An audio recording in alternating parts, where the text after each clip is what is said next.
Hi green lovers, riddle me this. Name a crop that is super fast and easy to grow. It's also so good for you, knocks it out of the ballpark when it comes to vitamins and antioxidants, you name it, it's a superfood. And it is really, really cheap as well, all right?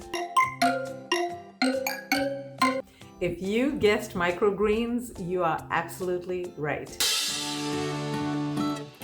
So in this video, I'm going to tell you all about microgreens, what they are, what seeds can be grown as microgreens, and what you shouldn't be growing as microgreens.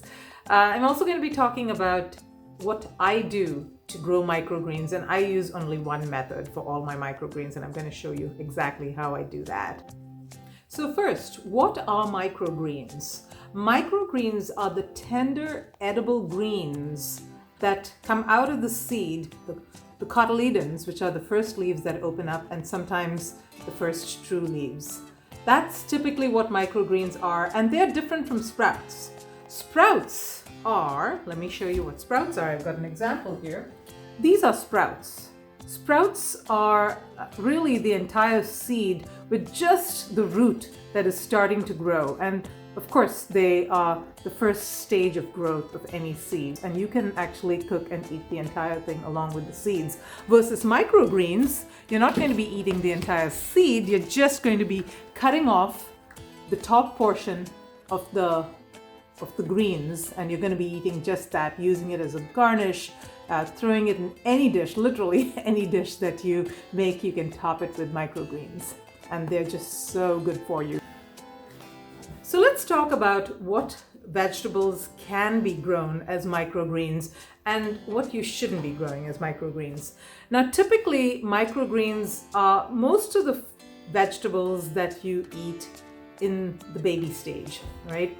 There are some exceptions. Notably, you do not want to eat the tender shoots of the Solanaceae family or the nightshade family. Now, what is that? That is your tomatoes, potatoes, eggplant, or peppers. All of those belong to the Solanaceae family.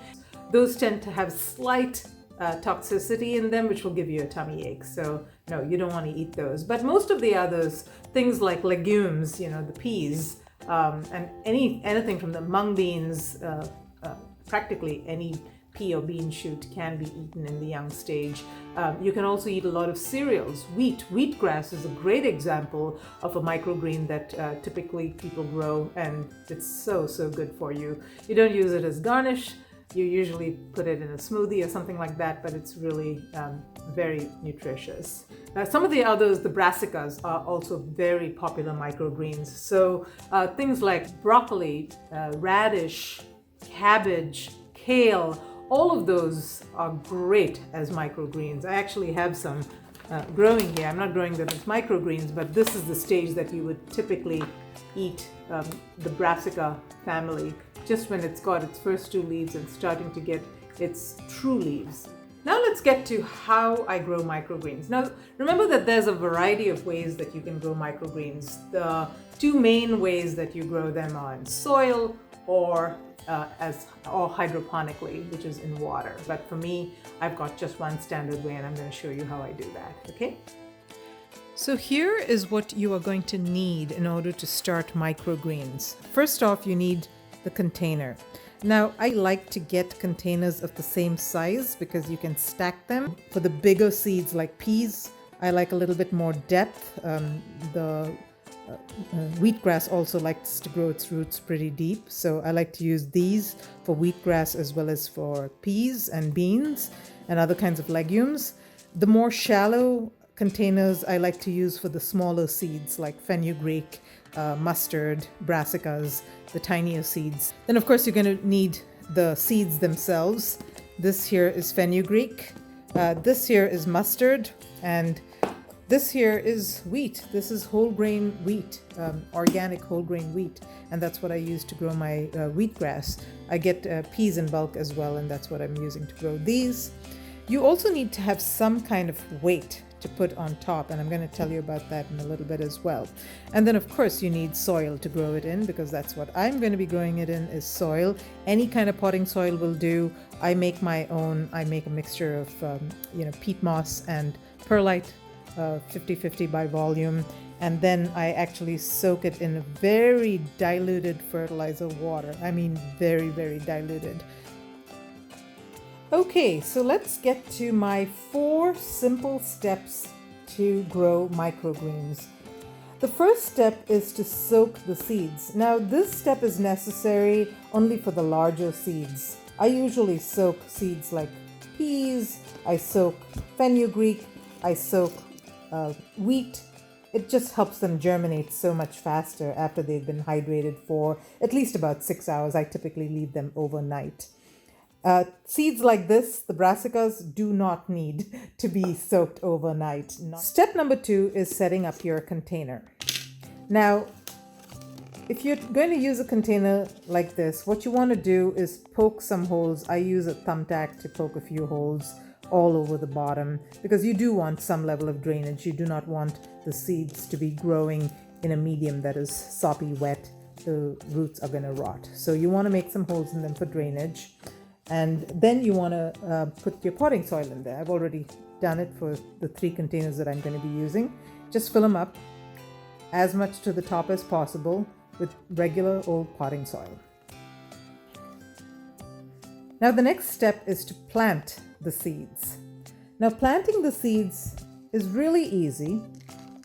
All you need to do is spread them, and you want to sow them pretty thick. So just kind of gently spread these so that they are, let's say, roughly 2 seeds per square inch should be a good ratio for seeds of this size.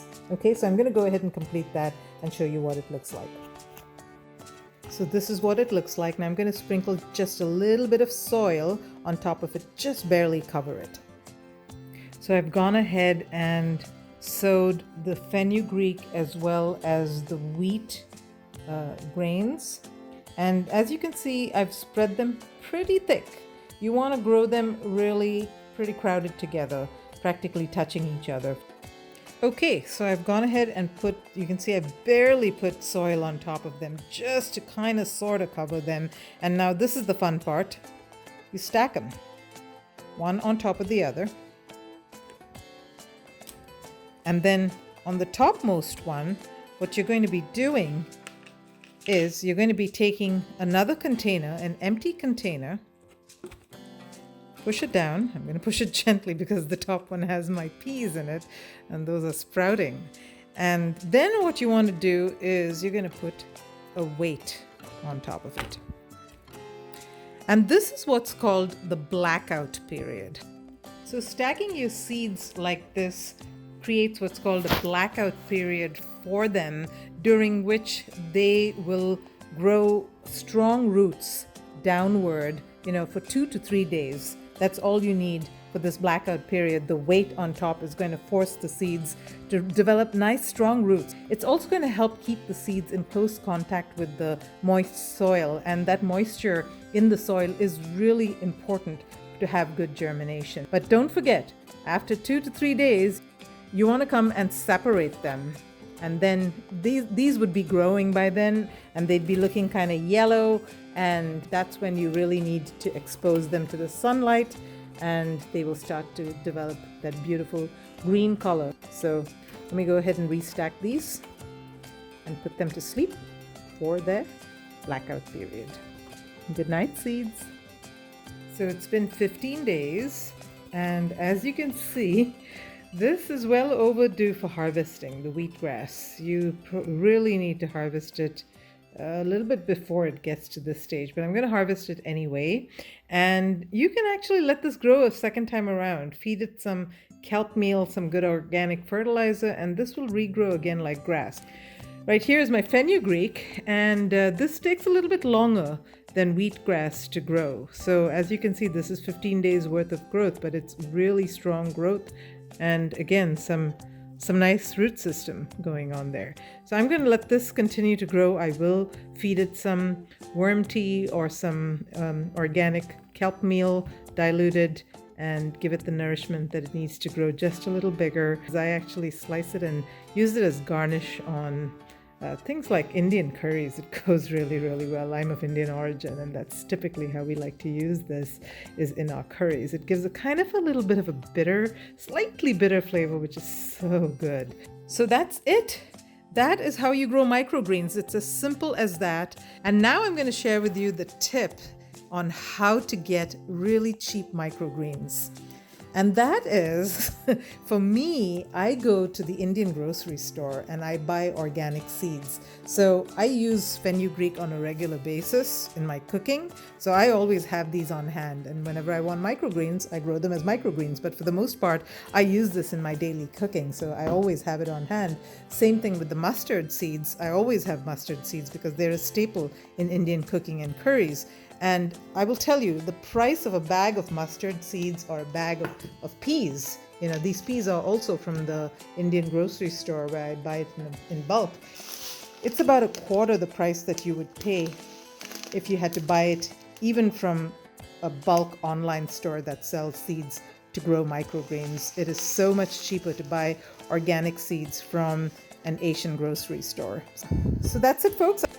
I hope you learned something new. I hope this was useful to you, and I really hope you grow some microgreens. They're so good for you, and it is so rewarding to grow microgreens. And here's a bonus. You can actually use the same microgreens that you're growing. You can use them as starts for things like if you're growing, say, broccoli microgreens, you can actually prick them out and you can plant them in these little seed starter trays, and you can get separate plants out of that. So yeah, don't forget to save a few, dig out a corner from your microgreens and plant them and grow full plants out of them as well. That's an extra bonus that you get when you grow microgreens. So I hope you enjoyed this video, and if you did, please do consider liking and subscribing to my channel. And until next time, live green and love your microgreens.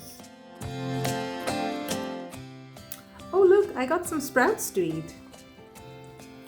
These are so good. The tastiest, most tender peas you can eat.